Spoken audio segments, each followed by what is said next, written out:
Hello everyone and welcome back to my Warhammer 40k guides. I am Brady and today I would like to talk about my thoughts on the newly released Space Marine updates. Games Workshop made some changes to Marines, specifically nerfs to the Astartes factions. So let's talk about those changes and my thoughts on them and how I think they will impact the Space Marine meta moving forward. So to summarize all these changes, they are pretty much all nerfs to Iron Hands, but will affect other chapters, just not nearly as bad as they affect Iron Hands. So I will go over each change individually and give my thoughts on how each specific nerf will change the way that we build different chapters in order to maximize their potential. Also, I'm not going to explain everything about Marines, like what doctrines and stuff like that actually does. This video is going to assume that you already know all of that info and are just here to find out what changed, or to hear my thoughts on those changes. So if you don't know that info, check out my many Space Marine reviews that I have on the channel for that information. So the first change is probably the most impactful change. Doctrines are now set to certain turns instead of getting the choice to either stay in the same doctrine or change it at the beginning of each battle round, except for one exception that I will go over.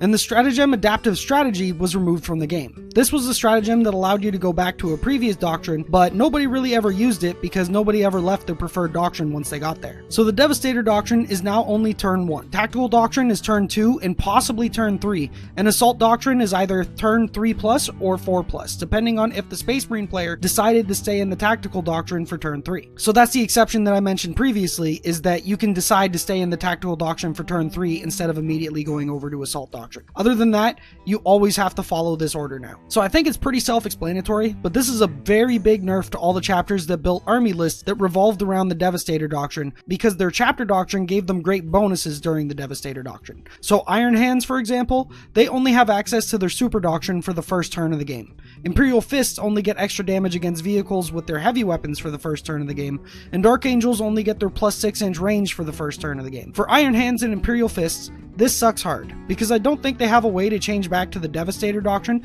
since adaptive strategy is now removed as well, so their lists are going to be probably changed drastically in order to still compete. I do believe that they have a stratagem to have one unit act as if it's in the Devastator doctrine, but that's much different than letting your whole army stay in the Devastator doctrine. But for Dark Angels, they do have a Warlord trait that allows units within 6 inches to count as still being in the Devastator doctrine for 1 turn, so they can technically get 2 turns out of their Devastator doctrine for a bunch of their units. And with their current meta lists, this works perfectly fine since those lists are just a bunch of flyers and vehicles surrounding the Warlord anyways. So I don't think the meta Dark Angels list is too harshly affected. It's still a slight nerf, but they at least have a way to get around it for an extra turn, which is really all they need to get their damage done. For Iron Hands, based on this change alone, they're gonna have to change up their builds a bit around other things rather than building around their super doctrine. I do think Iron Hands will still be competitive though, but I think there will be a more infantry focused list, and making use of the new Warlord trait for apothecaries that give their infantry a 5+ feel no pain, essentially turning their army into a harder hitting death guard. And for Imperial Fists, sure, this nerf sucks for lists that were built around staying in the Devastator doctrine,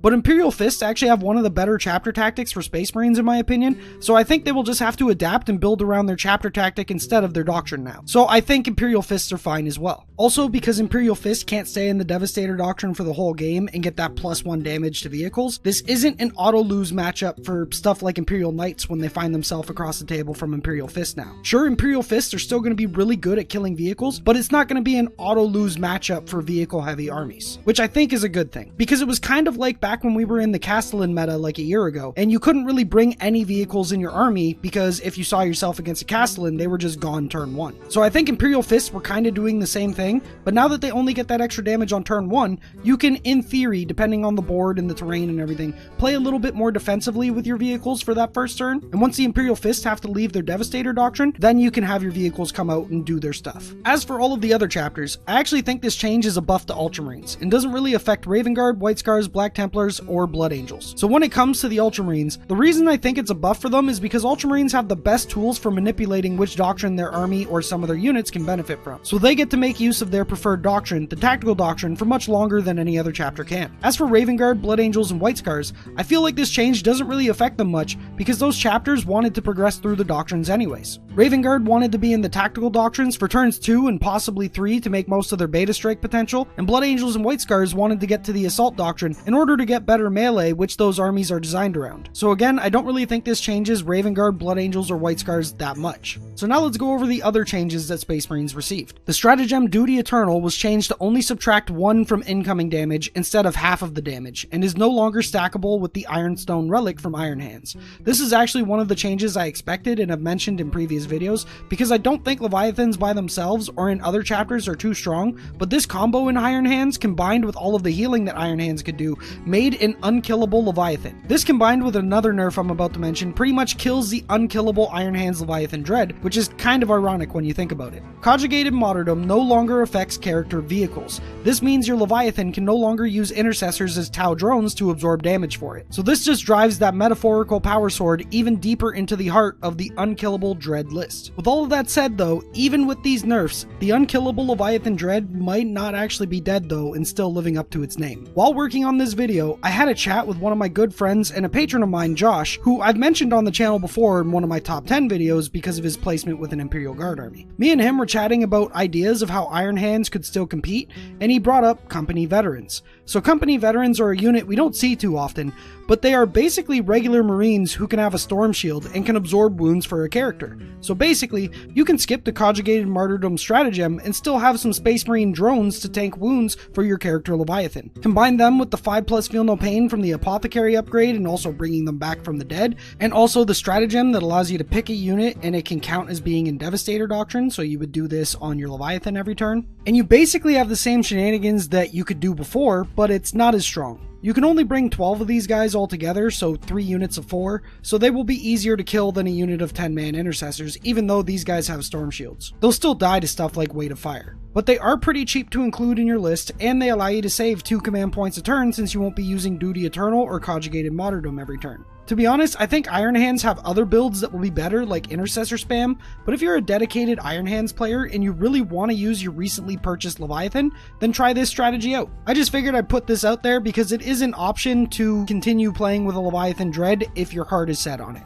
And the final change is that the Master of Ambush Warlord trait for Raven Guard no longer works on Centurions. This means for meta Raven Guard lists, or I guess meta Raven Guard successor lists, all your Centurions are going to have to go in Deep Strike instead, and you have to find another unit to infiltrate at the beginning of the game. So that unit is probably going to be Aggressors now. I can see some Raven Guard lists or Raven Guard successor lists taking out 1 unit of Assault Centurions and bringing 1 unit of Aggressors to infiltrate with. Either that, or just keep the old meta lists and Deep Strike all 3 units of Centurions and just don't infiltrate anything. Or Deep Strike 2 units and just keep 1 unit of Centurions on the board. Personally, I think I lean towards bringing the Aggressors, but I guess we will have to wait and see how the meta plays out. And that's it for all the changes. So as my overall conclusion, I think these were good changes. I think Iron Hands were screwed over the most, but to be fair, they were by far the most dominant chapter in the game, so they kinda needed to be screwed over the most. I keep hearing and seeing from many people on the internet that Iron Hands as an army is dead, but personally I think the army is fine. But the builds that they use will need tweaking to be able to compete at high levels still. But I do think they still have all the right tools in order to make a competitive army. They still have incredibly good stratagems, they still have incredibly good units,